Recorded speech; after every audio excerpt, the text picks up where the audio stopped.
না দেব বিবাহবিচ্ছেদ, না থাকব সাথে। দিল্লির ফ্যামিলি কোর্টে এই শব্দগুলো যখন প্রতিধ্বনিত হল, তখন যেন সবকিছু থমকে গেল। বিচারক সাহেব নিজের কলম থামিয়ে দিলেন। উকিলরা একে অপরের মুখের দিকে তাকাতে লাগলেন, এবং পেছনে বসা ভিড়ের মধ্যে এক অদ্ভুত চাঞ্চল্য ছড়িয়ে পড়ল। কাঠগড়ায় দাঁড়িয়েছিল ২৮ বছরের অনিতা শর্মা। দামি শাড়ি, ম্যাচিং জুয়েলারি আর ঠোঁটেই এক রহস্যময় হাসি। তাকে দেখে কেউ বলতে পারত না যে তার জীবনে কোনো ভূমিকম্প বয়ে যাচ্ছে। তার সামনে দাঁড়িয়েছিল তার স্বামী দীপক শর্মা। চোখে লাল আভা আর মুখে একরাশ অসহায়তা নিয়ে সে বিচারক সাহেবের কাছে ভিক্ষা চাইছিল। বিচারক সাহেব, আমি আমার স্ত্রীর সাথে মিটমাট করতে চাই, কিন্তু যদি সে আমার সাথে থাকতে না চায়, তবে মেহেরবানি করে আমাকে বিবাহ বিচ্ছেদ দিয়ে দিন। আমাকে এই দম বন্ধ পরিস্থিতি থেকে আজাদ করে দিন। বিচারক অনিতার দিকে তাকিয়ে প্রশ্ন করলেন, শ্রীমতী অনিতা শর্মা, আপনি কি চান? অনিতার ঠোঁটে সেই একই রহস্যময় হাসি ফুটে উঠল। সে বিচারক সাহেবের চোখের দিকে তাকিয়ে পূর্ণ আত্মবিশ্বাসের সাথে বলল, বিচারক সাহেব, না তো আমি ওনার সাথে থাকব, আর না ওনাকে ডিভোর্স দেব। বিচারক সাহেবের মুখে রাগ আর বিস্ময় একসাথে ফুটে উঠল। তিনি বললেন, শ্রীমতী অনিতা, না আপনাকে স্বামীর সাথে থাকতে হবে, না ওনাকে ডিভোর্স দেবেন। এটা আদালত, কোনো রসিকতা চলছে না। অনিতা উত্তর দিল, আমি কোনো রসিকতা করছি না বিচারক সাহেব, আমার এই সিদ্ধান্ত একেবারে অটল। অনিতার কথা শুনে দীপক সেই কাঠগড়াতেই প্রায় ভেঙে পড়ল। তার চোখ দিয়ে জল গড়িয়ে পড়তে লাগল। বিচারক সাহেব বুঝতে পেরেছিলেন যে এটি কোনো সাধারণ স্বামী স্ত্রীর ঝগড়া নয়, এটি এমন এক ধাঁধা যার মূলে কোনো গভীর রহস্য লুকিয়ে আছে। দীপকের উকিল বর্মাজি দাঁড়িয়ে বললেন, মাইলর্ড, এটি আমার মক্কেলের মানবাধিকার লঙ্ঘন, এটি মানসিক নিষ্ঠুরতার চরম সীমা। তখনই অনিতার উকিল হেসে উঠলেন, মাইলর্ড, আইনে তো এমন কোথাও লেখা নেই যে স্ত্রী সাথে থাকতে না চাইলে তাকে ডিভোর্স দিতেই হবে। দীপকের গলায় এক হতাশ স্বামীর যন্ত্রণা ফুটে উঠল। বিচারক সাহেব, আমি তো আজও ওনার সাথে ঘর বাঁধতে চাই। আমি ওনাকে মানানোর চেষ্টা করেছি, ওনার মায়ের সাথে কথা বলেছি, আত্মীয় স্বজন এবং বন্ধুদের দিয়েও বলিয়েছি। আমি মিটমাট করতে রাজি আছি, কিন্তু উনি শুনতেই চাইছেন না। বিচারক অবাক হলেন। একদিকে এক অসহায় মানুষ মুক্তির ভিক্ষে চাইছে, আর অন্যদিকে রহস্যময় স্ত্রী তাকে এক অদৃশ্য শিকলে বেঁধে রাখতে চাইছে। বিচারক বললেন, শ্রীমতী অনিতা শর্মা, আপনার স্বামী আপনার সাথে থাকতে চান, তবে আপনার সমস্যা কি? অনিতা দীপকের দিকে এক তীক্ষ্ণ দৃষ্টি দিল, তারপর সামনের দিকে তাকিয়ে বলল, যেখানে সম্মান নেই সেখানে থেকে কি করব বিচারক সাহেব? দীপক চিৎকার করে উঠল, সম্মান? আমি তোমাকে কোন অসম্মান করেছি, একবার বলো তো? অনিতা এক বিদ্রুপাত্মক হাসির সাথে বলল, সেটা আমি আপনাকে নয়, বিচারক সাহেবকে বলব। দীপকের উকিল দাঁড়িয়ে পড়লেন, মাইলর্ড, আমার ক্লায়েন্টকে মানসিকভাবে হেনস্থা করার ষড়যন্ত্র করা হচ্ছে। বিচারক সাহেব উকিলকে শান্ত করালেন এবং অনিতাকে সরাসরি জিজ্ঞেস করলেন, ঠিক আছে অনিতাজি, আপনি বলুন, আপনার স্বামী কি আপনার সাথে কোনো মারপিট করেছেন? অনিতা বলল, না বিচারক সাহেব, হাত তো কখনো তোলেনি। যৌতুকের দাবি রাখা হয়েছে? না। দীপকের মুখে কিছুটা স্বস্তি এল, কিন্তু তখনই অনিতা বলে উঠল, বিচারক সাহেব, ক্ষত শুধু শরীরে হয় না, মনেও লাগে, যা অনেক বেশি গভীর হয়। বিচারক বললেন, আপনি আমাকে আগে পুরো কাহিনী বলুন, শুরু থেকে। অনিতা দীপকের দিকে এমনভাবে তাকালো যেন সে কোনো পোকামাকড়, আর বলল, বিচারক সাহেব, আমরা এক বন্ধুর বিয়েতে দেখা করেছিলাম। ওনার চোখে আমি এক অদ্ভুত সততার স্থিরতা দেখেছিলাম। এক সহজ সরল ছেলে, যার পৃথিবী ভবিষ্যতের পরিকল্পনার চারপাশে ঘুরত। আর আমার পৃথিবী ছিল বড় বড় স্বপ্নে ভরা। ওনার চোখে আমার জন্যে যে সম্মান ছিল, তা প্রথম দেখাতেই আমাকে ওনার দিকে টেনে নিয়েছিল।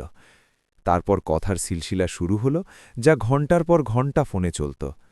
উনি আমার চঞ্চলতা পছন্দ করতেন, আর আমি ওনার কথার পেছনের সত্যতা।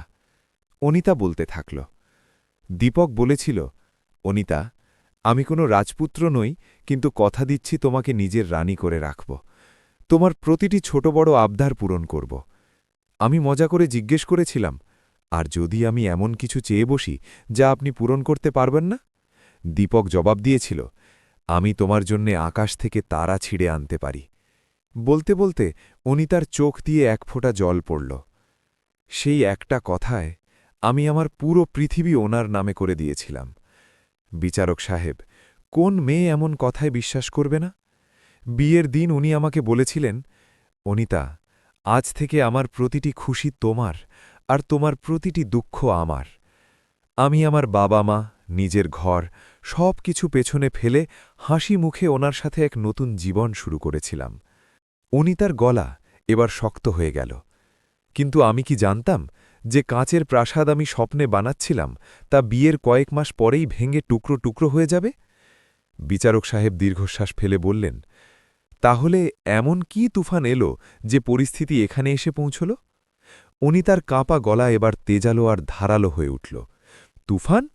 তুফান তো একবার আসে বিচারক সাহেব, আর সব কিছু ধ্বংস করে দিয়ে চলে যায়।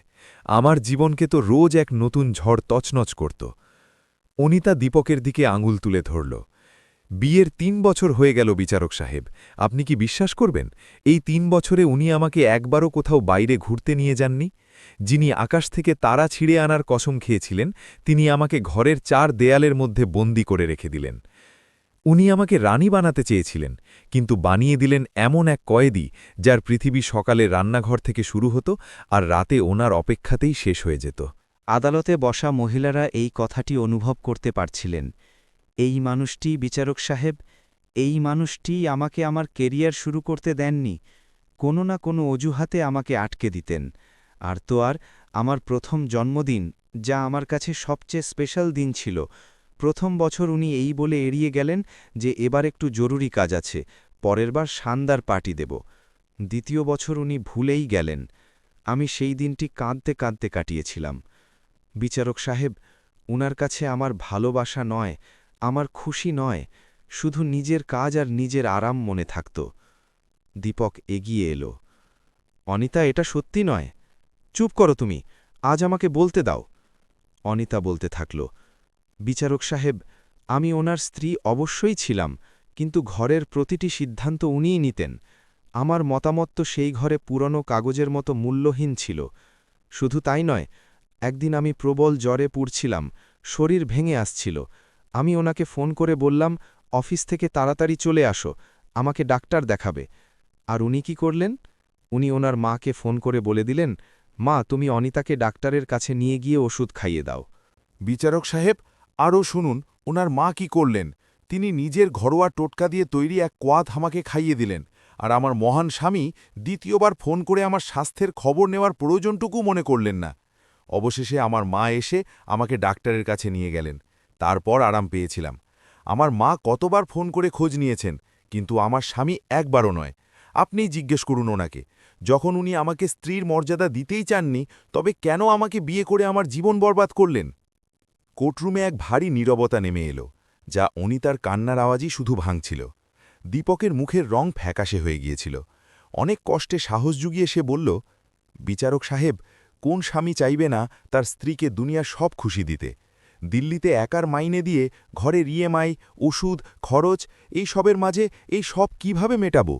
কিন্তু আমি ওকে বলেছিলাম যে প্রমোশন হতেই সবার আগে আমি ওর এই সব আবদার পূরণ করব। তার গলায় এক মধ্যবিত্ত মানুষের অসহায়তা ছিল। অনিতা, তোমার প্রথম জন্মদিনে আমি বাড়ি ফিরতে দেরি করেছিলাম ঠিকই, কিন্তু সেদিন আমি ফুলের তড়া আর তোমার প্রিয় মিষ্টি নিয়ে এসেছিলাম। তাতে আমার ভালোবাসা ছিল। কিন্তু তোমার সেই মিষ্টি নয়, 5 স্টার হোটেলের ডিনার চাইছিল, যা আমার বাজেটের বাইরে ছিল। ভালোবাসার দাম কি উপহারের আয়তন দিয়ে ঠিক হয়, বিচারক সাহেব? দীপকের গলা ধরে এলো। আর সেই দিন, যেদিন তোমার শরীর খারাপ ছিল, হ্যাঁ, আমি আসতে পারিনি। অফিসে এক খুব জরুরি ইন্সপেকশন ছিল। ছুটি নিলে হয়তো চাকরি চলে যেত। আর চাকরিটাও তো আমি নিজের ঘর চালানোর জন্যই করছিলাম। আমি মাকে ফোন করেছিলাম, বলেছিলাম তোমাকে ডাক্তারের কাছে নিয়ে যেতে। মা তোমাকে ঘরোয়া ওষুধ দিয়েছিলেন, যা তিনি ছোটবেলা থেকে আমাকে খাইয়ে এসেছেন। কিন্তু এটা কি আমার অপরাধ যে আমি আমার মায়ের সাহায্য চেয়েছিলাম? দীপক আরও বলল, বিচারক সাহেব, আমি আকাশ থেকে তারা ছিঁড়ে আনতে পারিনি। আমি এক সাধারণ মানুষ, যে নিজের পরিবারকে এক ভালো জীবন দেওয়ার চেষ্টা করছিল। হয়তো আমার চেষ্টা ওর প্রত্যাশার সামনে ছোট হয়ে গিয়েছিল। এখন কোর্টরুমের পরিবেশ পাল্টে যাচ্ছিল। কাহিনীটি যতটা সোজাসাপটা মনে হচ্ছিল, এখন আর তেমন ছিল না। বিচারক সাহেব সব দিক বিবেচনা করে বললেন, শ্রীমতী অনিতা, ঘুরতে না নিয়ে যাওয়া, দামি উপহার না দেওয়া বা মতামত না নেওয়া, এই বিষয়গুলো মন অবশ্যই খারাপ করে, স্বামী স্ত্রীর মধ্যে অশান্তি তৈরি করে। কিন্তু এটা কি এত বড় কারণ যে আপনি আপনার স্বামীর থেকে আলাদা হয়ে যাবেন? সম্পর্ক ভেঙে ফেলা তো বুদ্ধিমানের কাজ নয়। ঠিক সেই সময় পেছন থেকে এক তেজালো আর আবেগপূর্ণ আওয়াজ ভেসে এলো। বিচারক সাহেব, আপনি অনিতাকে ভুল বুঝছেন, কারণ ও আপনাকে এখনও পর্যন্ত ওর ওপর হওয়া জুলমের পুরো কাহিনী শোনায়নি। আমি বলবো আপনাকে সব কথা। সবার নজর ঘুরে গেল। এক ৬০ বছরের মহিলা, অনিতার মা সুধাদেবী সামনে আসার চেষ্টা করছিলেন। চোখে জল আর মুখে লড়াই করার জেদ। পুলিশকর্মী আটকালো। আপনি বসে পড়ুন, যখন ডাকবে তখন আসবেন। কিন্তু সুধাদেবী থামলেন না। অনিতা আমার মেয়ে, ওকে জন্ম দিয়েছি আমি চুপ থাকতে পারবো না। ওনার গলায় তীব্র যন্ত্রণা ছিল। বিচারক সাহেব বললেন, ওনাকে সামনে আসতে দিন। সুধাদেবী কাঠগড়ার কাছে এলেন। শ্বাস ফুলে আসছিল। বিচারক সাহেব, আমার মেয়ে আপনাকে এই প্রতারকের আসল রূপ বলেনি। আসল লাঞ্ছনা তো আমার মেয়ে সহ্য করেছে। আমাদের পরিবারে যখনই কোনো বিয়ে বা অনুষ্ঠান হতো, এই সাহেব কখনো যেতেন না। আমার মেয়ে একা যেত।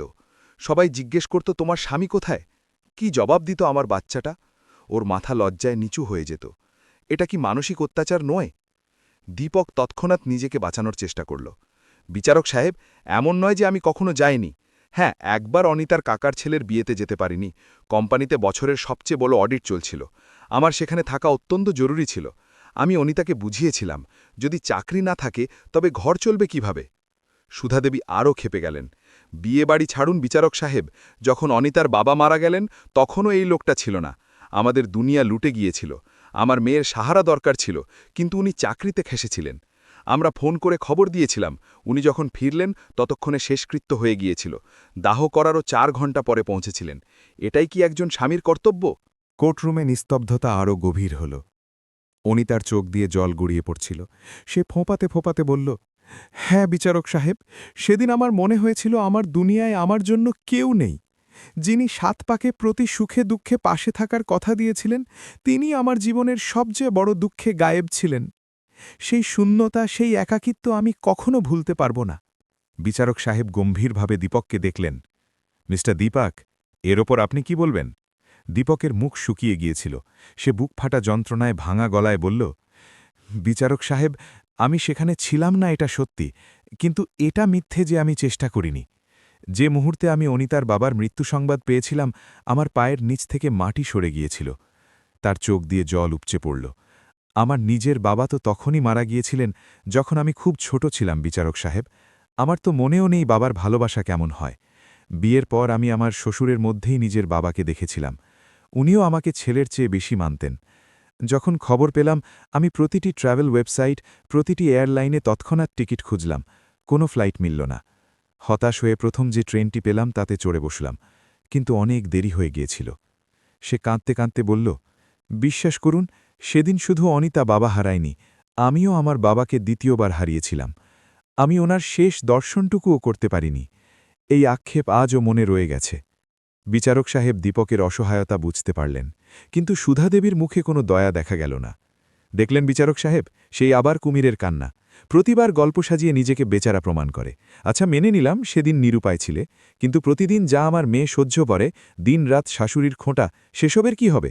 আপনি বিশ্বাস করবেন না বিচারক সাহেব, আমার বাচ্চার কি শুনতে হয় নিজের শ্বশুর বাড়িতে। তুমি মেয়ে হয়ে ঘর সামলাতে পারো না, রান্না ভালো করতে পারো না, বাচ্চার খেয়াল রাখতে পারো না, এমন হাজারো খোঁটা শুনতে শুনতে আমার মেয়ের মন পাথর হয়ে গেছে। আর যখনও বিজনেস শুরু করার স্বপ্ন দেখল, তখন এই লোকটা সেই স্বপ্নও গুড়িয়ে দিল। বিচারক সাহেব দেখছিলেন যে অনিতার মা একে একে দীপকের সেই সব অভিযোগ করে যাচ্ছেন যা অনিতা হয়তো ভুলেও গিয়েছিল। কিন্তু মায়ের কথা বলার সাথে সাথে অনিতাও সেই সব কথা মনে করে কাঁদতে লাগল। অনিতা বলল, বিচারক সাহেব, আমি ভেবেছিলাম বিয়ের পরেও আমি আমার স্বপ্ন পূরণ করব, কিন্তু আমাকে পরিষ্কার বলে দেওয়া হলো যে তুমি ঘর আর বাচ্চা সামলাবে, বিজনেস নয়। আমার স্বপ্নের কোনো দামই রইল না। বিচারক দীপককে জিজ্ঞেস করলেন, এটা কি সত্যি মিস্টার দীপক? দীপক সঙ্গে সঙ্গে মাথা তুলল। না বিচারক সাহেব, আমি কখনো ওকে মানা করিনি। আমাদের মেয়ের টাইফয়েড হয়েছিল, সে অনেক দিন ধরে অসুস্থ ছিল। আমি শুধু এটুকু বলেছিলাম যে যতদিন ও ঠিক না হয় ততদিন একটু অপেক্ষা করো। আমি জানতাম ও একসাথে দুদিকে মন দিতে পারবে না, তাই ২-৩ মাস অপেক্ষা করতে বলেছিলাম। আমি অনিতাকে বলেছিলাম মেয়ে ঠিক হয়ে গেলে আমি নিজেই ওর স্বপ্ন পূরণে সাহায্য করব। আর মায়ের কথার বিষয় নিয়ে যেটা বলছেন বিচারক সাহেব, ডাক্তার বাচ্চাকে ভাইয়েল খাবার খাওয়াতে ভাবন করেছিলেন। মা শুধু বলতেন ঘরের ভালো খাবার খাওয়াও, কিন্তু অনিতা ওকে প্যাকেটজাত খাবার ম্যাগি খাইয়ে দিত। মা বারণ করলে অনিতা রেগে যেত। এই নিয়েই অশান্তি হতো। দীপক জল মুছে বলল, আমি প্রতিবার মাঝখানে পড়ে সামলানোর চেষ্টা করেছি, কিন্তু না মাকে বোঝাতে পেরেছি না অনিতাকে। এই সবের মাঝে সবচেয়ে বেশি ভেঙেছি আমি নিজে বিচারক সাহেব, কারণ আমি দুই দিকের জাতাকলে পিষ্ট হচ্ছিলাম। দীপকের গলা বুঝে এলো, আর সে কাটকাতেই মাথা নিচু করে কেঁদে ফেলল। এক ৩২ বছরের পুরুষকে কোর্টে এভাবে হাউমাউ করে কাঁদতে দেখে পুরো কোর্টে এক অদ্ভুত নীরবতা ছেয়ে গেল। কিন্তু অনিতার মায়ের উপর কোনো প্রভাব পড়ল না। এসব কুমিরের কান্না বিচারক সাহেব, দেখুন কিভাবে কাঁদছে। ভুল লোকোনোর একটা নাটক মাত্র। ওর সব যুক্তি মিথ্যে। এক টাকার জন্য তরপায় আমার বাচ্চাটাকে। ছোট ছোট ইচ্ছেও পূরণ করতে পারে না। তাই আমার মেয়ে ঠিক করেছে যে সে আইন অনুযায়ী প্রতি মাসে ওর থেকে খোরপোশ নেবে, কিন্তু ওকে মুক্তি দেবে না। ও এই সম্পর্কের বাঁধনেই থাকবে। যদি ও আমার মেয়েকে খুশি রাখতে না পারে, তবে আমরাও ওকে অন্য কোনো মহিলার সাথে খুশি দেখতে চাই না। বিচারক সাহেব সব বয়ান বিচার করছিলেন। তিনি কিছু বলার আগেই দীপকের উকিল মিস্টার বর্মা দাঁড়িয়ে পড়লেন। তিনি এক পুরনো নথি বের করে বিচারক সাহেবকে দিলেন। এটি দীপকের অ্যাপয়েন্টমেন্ট লেটার। ৩ বছর আগে বেঙ্গালুরুর বড় মাল্টিন্যাশনাল কোম্পানি থেকে পেয়েছিল। প্যাকেজ ছিল বছরে ২৫ লাখ টাকা। আজ যা রোজগার করে তার ৩ গুণ। কিন্তু ও এটা ফিরিয়ে দিয়েছিল। বিচারক অবাক হয়ে বললেন, কেন? বর্মাজি অনিতার দিকে তাকিয়ে কড়া গলায় বললেন, বিচারক সাহেব, এই প্রশ্নটি দীপককে নয়, ওনার স্ত্রী অনিতাকে করুন। কারণ অনিতা শর্মা বেঙ্গালুরু শিফট হতে চাইছিলেন না। বলেছিলেন, আমি আমার বাবা মায়ের থেকে দূরে যেতে পারব না। আর আমার মক্কেল নিজের কেরিয়ারের সবচেয়ে বড় সুযোগ শুধু এই কারণে ছেড়ে দিয়েছিলেন, যাতে অনিতাকে তার পরিবার থেকে দূরে যেতে না হয়। যে মানুষটি স্ত্রীর এক আবদারের জন্য নিজের ভবিষ্যৎ বাজি রেখে দিলেন, তার বিরুদ্ধে টাকা না দেওয়ার অভিযোগ আনা হচ্ছে, এটা কতটা যুক্তিসঙ্গত? দীপকের উকিলের এই তথ্য কোর্টরুমের শোরগোল ফেলে দিল। অনিতা মূর্তির মতো দাঁড়িয়েছিল। মুখ লজ্জায় ফ্যাকাশে হয়ে গিয়েছিল। সুধাদেবীর কাছেও কোনো শব্দ ছিল না। এটি এমন এক সত্য যা অস্বীকার করা সম্ভব নয়। বিচারক আদিত্য শর্মার অভিজ্ঞ চোখ এবার কাহিনীর সেই অংশগুলো দেখতে পাচ্ছিল যা এতদিন অন্ধকারে ছিল। সুধাদেবী দেখলেন বাজি হাতছাড়া হয়ে যাচ্ছে। তিনি আবার কান্না শুরু করলেন। বিচারক সাহেব, আমরা আমাদের মেয়েকে রাজকুমারীর মতো মানুষ করেছি। ও কখনো কষ্ট দেখেনি। ছোটবেলায় পুতুলের চুল বিগড়ে গেলেও কাঁদত, আর আমি ওর বাবা যতক্ষণ না ওর মুখে হাসি ফিরত ততক্ষণ শান্ত হতাম না। এই লোকগুলো আমার হাসি খুশি মেয়েটাকে রোজ কাঁদতে বাধ্য করেছে। অনিতা মায়ের হাত ধরল। হ্যাঁ মা, আমি হেরে গেছি। আমি অনেক চেষ্টা করেছি সেই ঘরটাকে নিজের করার, কিন্তু আমার অস্তিত্ব, আমার স্বপ্নকে অবজ্ঞা করা হয়েছে। আমি ক্লান্ত। তখনই বিচারক আদিত্য শর্মা সুধাদেবীকে এক প্রশ্ন করলেন যা কেসের পুরো মোড় ঘুরিয়ে দিল। সুধাজি, একটা কথা বলুন, অনিতা যখন তার স্বামীর ঘরে থাকত তখন আপনাদের দুজনের কতবার কথা হতো? সুধাদেবী গর্বের সাথে বললেন, রোজ হতো বিচারক সাহেব। ২-৩ ঘণ্টা তো অনায়াসেই কথা হতো। আমিই তো ওর একমাত্র সাহারা ছিলাম। বিচারক আবার জিজ্ঞেস করলেন, সেই সময় কি আপনি জানতেন যে ঘরে রান্নায় কি হয়েছে? হ্যাঁ, অবশ্যই। আমার মেয়ে আমার কাছে কিছু লুকাত না। যদি শাশুড়ি বউয়ের মধ্যে ছোটখাটো কোনো বচসা হতো, তার খবরও কি আপনি তৎক্ষণাৎ পেয়ে যেতেন? জি বিচারক সাহেব, আমার বেচারা বাচ্চা মনের কথা আর কাকে শোনাত? বিচারকের গলায় কঠোরতা এলো। তার মানে আপনি আপনার মেয়ের শ্বশুরবাড়ির প্রতি মুহূর্তের খবর রাখতেন। রান্নাঘরে শাশুড়ি বউয়ের খটখটানি থেকে শুরু করে ঘরের ভেতরের ব্যক্তিগত কথা পর্যন্ত। সুধাজি, আপনি মেয়েকে খুব আদর করে মানুষ করেছেন, ধুমধাম করে বিয়ে দিয়েছেন, কিন্তু আপনি কি কখনো তাকে মানসিকভাবে তার স্বামীর ঘরের হতে দিয়েছেন, নাকি তাকে নিজের উঠোনের রাজকুমারীই করে রাখতে চেয়েছিলেন? এই প্রশ্নটি যেন একটি আয়না ছিল, যাতে সুধাদেবী নিজের স্বার্থপর চেহারাটি দেখতে পেলেন। বিচারক শান্তভাবে বললেন, মেয়ে মাকে দুঃখের কথা বলবে, এটা ঠিক, কিন্তু প্রশ্ন হল দুঃখটা আসলে কি ছিল? দীপক অফিস থেকে দেরি করে এলো, এটা একটা ঘটনা, দুঃখ নয়। শাশুড়ি রান্নায় খুঁত ধরলেন, এটা তর্কাতর্কি, জুলুম নয়। জন্মদিনে দামি উপহার মেলেনি, এটা প্রত্যাশা পূরণ না হওয়া, সম্পর্ক ভেঙে যাওয়া নয়। আপনি রোজ ৩ ঘণ্টা মেয়ের সাথে কথা বলে প্রতিটি ছোট বিষয়কে বড় দুঃখ বানিয়ে দিয়েছেন, প্রতিটি ছোট ঝগড়াকে জুলুমের নাম দিয়েছেন। সেই ছোট ছোট বিষয়গুলো যদি আপনি না জিজ্ঞেস করতেন বা অনিতা না বলতো, তবে ২-৪ দিনেই ওগুলো ভুলে যেত। কিন্তু আপনি তা হতে দেননি। আপনার কথা ছোট একটা ফুলকিকে আগুনে পরিণত করেছে। অনিতার চোখে তার শ্বশুরবাড়ির লোক অপরাধী হয়ে গেল, আর সে নিজে শিকার। আপনি নিজের অজান্তে মেয়ের মনে বিষ ভরে দিয়েছেন যে তার শ্বশুরবাড়ি নরক আর স্বামী জালিম। সুধা দেবী কাঁপছিলেন। আমি তো শুধু ওর সাথে ছিলাম। না, এটা পাশে থাকা নয়। বিচারক কঠোর হলেন। এটা বিষ ছিল, এক মিঠে বিষ যা আপনি আপনার মেয়ের সম্পর্কে মিশিয়ে দিয়েছিলেন। বিয়ের চারাগাছ স্বামী স্ত্রীর ভরসা আর বোঝাপড়া দিয়ে বড় হয়। আপনি রোজ ফোন করে তার শিকড়ে ঘৃণা আর অভিযোগের অ্যাসিড ঢেলেছেন। তিনি অনিতাকে দেখলেন। অনিতাজি, যখনই কোনো অশান্তি হয়েছে, আপনি সমস্যা সমাধানের জন্য স্বামীর সাথে কথা না বলে মাকে ফোন করেছেন। আপনি স্বামীকে সঙ্গী না করে মাকে উকিল বানিয়ে নিয়েছেন। আপনাদের সম্পর্কের প্রতিটি সিদ্ধান্ত আপনার আর আপনার মায়ের মধ্যে হতে শুরু করেছিল। আসল সমস্যা স্বামী বা স্ত্রীর মধ্যে নয়, সমস্যা হলো এই সম্পর্কের মাঝে তৃতীয় ব্যক্তির অনধিকার প্রবেশ, যা ভালোবাসার পোশাকে ঢাকা।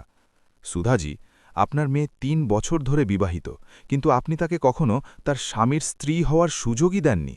অনিতার মনে হল তার পায়ের নিচ থেকে মাটি সরে যাচ্ছে। মায়ের কাছে করা প্রতিটি অভিযোগ আজ তার কানে বাজতে লাগল। সে বুঝতে পারল সে নিজেই নিজের ঘরের ভিত খুঁড়ে দিয়েছিল। পুরো কোর্টে নিস্তব্ধতা ছিল। তারপর পেছন থেকে ধীরে ধীরে তালি বাজার শব্দ শোনা গেল। দেখতে দেখতে পুরো কোর্টরুম হাততালিতে ফেটে পড়ল। এই হাততালি বিচারক সাহেবের বিশ্লেষণের জন্য ছিল। বিচারক সাহেব তার রায় শোনাতে শুরু করলেন। আদালত উভয় পক্ষের কথা শুনেছে। সম্পর্কে তিক্ততা আছে, এটা স্পষ্ট। কিন্তু বিবাহ বিচ্ছেদ কোনো সমস্যার শেষ সমাধান হওয়া উচিত, প্রথম নয়। তাই এই আদালত এক বৈবাহিক পরীক্ষার আদেশ দিচ্ছে। সবার মুখে অবাক হওয়ার ছাপ। বিচারক বলতে থাকলেন, এই পরীক্ষা পুরো 1 মাস ধরে চলবে এবং এর কিছু কঠোর নিয়ম থাকবে যা পালন করা বাধ্যতামূলক। আগামী 1 মাস শ্রীমতী অনিতা তার মায়ের সাথে কোনো ধরনের যোগাযোগ করবেন না এবং ওনার সাথে দেখাও করবেন না। এটি কোনো শাস্তি নয়, বরং অনিতাকে একটি সুযোগ দেওয়া, যাতে সে বাইরের প্রভাব ছাড়াই নিজের মনের কথা শুনতে পারে। স্বামী স্ত্রী দুজনকে প্রতি সপ্তাহে ম্যারেজ কাউন্সেলরের কাছে যেতে হবে। আপনাদের কাছে একটি খালি কাঁচের জার আর কিছু কাগজের চিরকুট রাখতে হবে এবং প্রতিদিন একে অপরকে না দেখিয়ে নিজেদের সম্পর্কের কোনো একটি ভালো আর ইতিবাচক স্মৃতি সেই চিরকুটে লিখে জারে রাখতে হবে। এই স্মৃতিগুলো আপনাদের ঝগড়া শুরু হওয়ার আগের হতে হবে। 1 মাস পর এই জার আদালতেই খোলা হবে। আপনারা একই ঘরে থাকবেন, কিন্তু একে অপরের ওপর কোনো চাপ দেবেন না। আর এই সময়ে দীপকের মা বা অনিতার মা কেউ কোনো হস্তক্ষেপ করবেন না। এটি একটি অভাবনীয় রায় ছিল। শুরুর দিনগুলো খুব অদ্ভুত আর কঠিন ছিল। সেই বাড়িটি এখন আর বাড়ি নয়, বরং এক শান্ত যুদ্ধক্ষেত্র।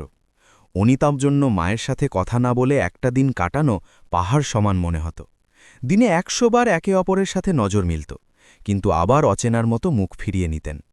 তারা চুপচাপ নিজেদের চিরকুট লিখতেন।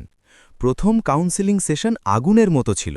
দুজন সব রাগ উগড়ে দিয়েছিলেন, কিন্তু পরের সেশনে তারা একে অপরের দৃষ্টিভঙ্গি বুঝতে শুরু করলেন। অনিতা প্রথমবার অনুভব করল যে মায়ের যে হস্তক্ষেপকে সে ভালোবাসার অমৃত ভাবত, তা আসলে তার বিবাহিত জীবনের জন্য বিষ ছিল।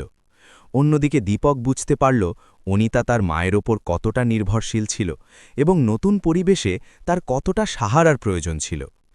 এক রাতে চিরকুটে কিছু লিখতে লিখতে দীপকের চোখ থেকে 1 ফোঁটা জল সেই কাগজে পড়ল। সে তাড়াতাড়ি তা মুছে চিরকুটটু জারে রাখল। অন্যদিকে অনিতাও চিরকুট লিখছিল। তার মনে পড়ছিল, আমরা কেমন ছিলাম আর কি হয়ে গেলাম। আমি যতটা সময় মায়ের কাঁধে মাথা রেখে কেঁদে কাটিয়েছি, তার অর্ধেক সময়ও যদি স্বামীর হাত ধরে কাটাতাম, তবে হয়তো আমাদের কখনো কোর্টে আসতে হতো না। ভাবতে ভাবতে তার হাত কাঁপছিল। 1 মাস পর আবার সেই ফ্যামিলি কোর্ট। দীপক আর অনিতা মুখোমুখি দাঁড়িয়ে, মাঝে সেই কাঁচের জার। বিচারক সাহেব মুচকি হাসলেন। চলুন আগে এই জারটি খোলা যাক, যাতে আপনাদের সম্পর্কের সবচেয়ে সত্য সাক্ষ্য জমা আছে। দীপক, আপনি অনিতার লেখা কোনো একটি চিরকুট তুলে সবার সামনে পড়ুন। দীপক কাঁপতে কাঁপতে একটি চিরকুট বের করল। পড়ার সাথে সাথে তার গলা বুঝে এলো। সে পড়তে শুরু করল, বিয়ের পর যখন আমি মা বাবার কথা ভেবে মন খারাপ করে বসে থাকতাম, তখনই তুমি আমার প্রিয় ঝাল ফুচকা নিয়ে আসতে। আমার মন তখনও ভারী থাকত, আর তুমি আমাকে হাসানোর জন্য জোকস শোনাতে শুরু করতে। সত্যি বলতে আমি আজ পর্যন্ত ওর চেয়ে খারাপ জোকস আর শুনিনি। এটুকু পড়তেই কোর্টে উপস্থিত লোকেদের মুখে হাসি ফুটল, কিন্তু দীপকের চোখে জল এলো। সে আরও পড়ল, কিন্তু যখন আমি তোমার মুখটা দেখতাম, এক সিভিল ইঞ্জিনিয়ার যে বড় বড় বিল্ডিং বানায়, সে এক অবোধ শিশুর মতো আমাকে হাসানোর চেষ্টা করছে, আমি তোমার জোকস শুনে নয়, বরং সেই সরলতা দেখে কাঁদতে কাঁদতে হেসে ফেলতাম। তুমি কত ভালো, দীপক। এবার বিচারক অনিতাকে বললেন দীপকের একটি চিরকুট পড়তে। অনিতা একটি চিরকুট তুলল। তাতে লেখা ছিল, অনিতা, আমার মনে আছে যখন আমার প্রমোশন পার্টিতে এক আত্মীয় আমাকে নিয়ে ঠাট্টা করেছিলেন, তুমি সবার সামনে আমার হাত ধরে বলেছিলে, আমার স্বামীর জন্য আমি গর্বিত। সেদিন তুমি আমাকে পৃথিবীর সবচেয়ে শক্তিশালী মানুষ বানিয়ে দিয়েছিলে, অনিতা। সেদিন আমি নিশ্চিত হয়েছিলাম যে যদি পুরো পৃথিবীও আমার বিরুদ্ধে চলে যায়, তাও তুমি আমার পাশ ছাড়বে না। অনিতার চোখ দিয়ে এবার শ্রাবণের ধারার মতো জল পড়ছিল। সে মনে করতে লাগল কিভাবে সে সেই স্বামীকেই সবার সামনে কাঠগড়ায় দাঁড় করিয়েছে, যাকে সে নিজের শক্তি ভাবত। বিচারক বললেন, আরেকটি চিরকুট দীপক, আপনি পড়ুন। দীপক পড়ল।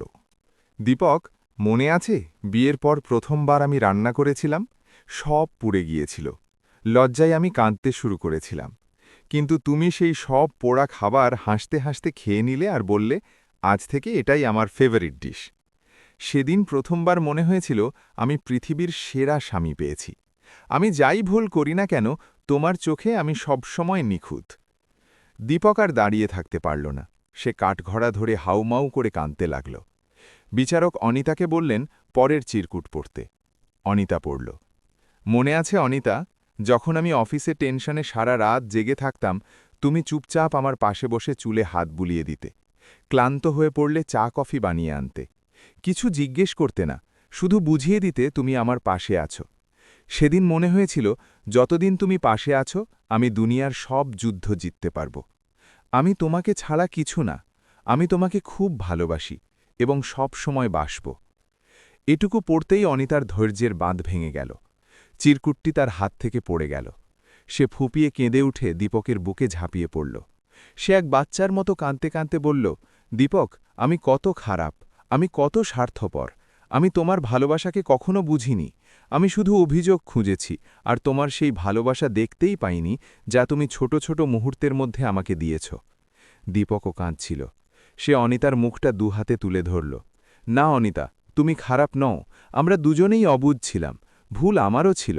তুমি মা বাবাকে ছেড়ে আমার ভরসায় আমার কাছে এসেছিলে, আমারও বোঝা উচিত ছিল। তোমার ছোট ছোট আবদার তো আমি পূরণ করতেই পারতাম। সে অনিতাকে নিবিড়ভাবে জড়িয়ে ধরল। আজ বহু বছর পর দুই দেহ এক প্রাণ হওয়ার আসল অর্থ তারা বুঝতে পারল। কোর্টের পরিবেশ ভারী হয়ে গিয়েছিল। স্বয়ং বিচারক সাহেবের চোখও ভিজে গিয়েছিল। দীপক হাত জোর করে বলল, ইয়র অনার, আমরা আমাদের পিটিশন প্রত্যাহার করতে চাই। আমরা বিবাহবিচ্ছেদ চাই না। বিচারক সাহেব হেসে বললেন, আমি ঠিক এটাই আশা করেছিলাম। মনে রাখবেন, বিয়ের মানে একে অপরের ভুলের হিসেব রাখা নয়, বরং একে অপরের খামতি সত্ত্বেও পাশে দাঁড়িয়ে থাকা।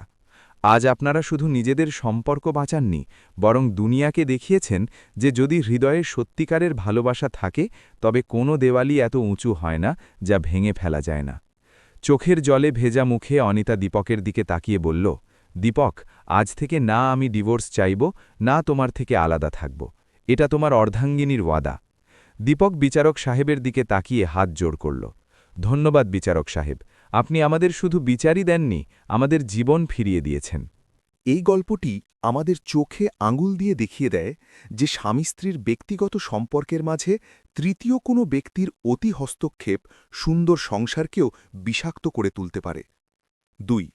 অনেক সময় ভালোবাসা শেষ হয়ে যায় না, বরং ইগো বা অহংকারের আড়ালে চাপা পড়ে থাকে, যা সঠিক সাহচর্য পেলে আবার প্রাণ ফিরে পায়। 3. বিচারক সাহেবের বৈবাহিক পরীক্ষা প্রমাণ করেছে যে একে অপরের ভুল না খুঁজে পুরানো ভালো স্মৃতিগুলো মনে করলে কঠিন জেদও মায়ার কাছে হার মানে। 4. উপহারের চাকচিক্য বা দামি ডিনারের চেয়েও সঙ্গীর ছোট ছোট ত্যাগ এবং বিপদের দিনে পাশে থাকাই হল দাম্পত্য জীবনের আসল ভিত্তি। 5.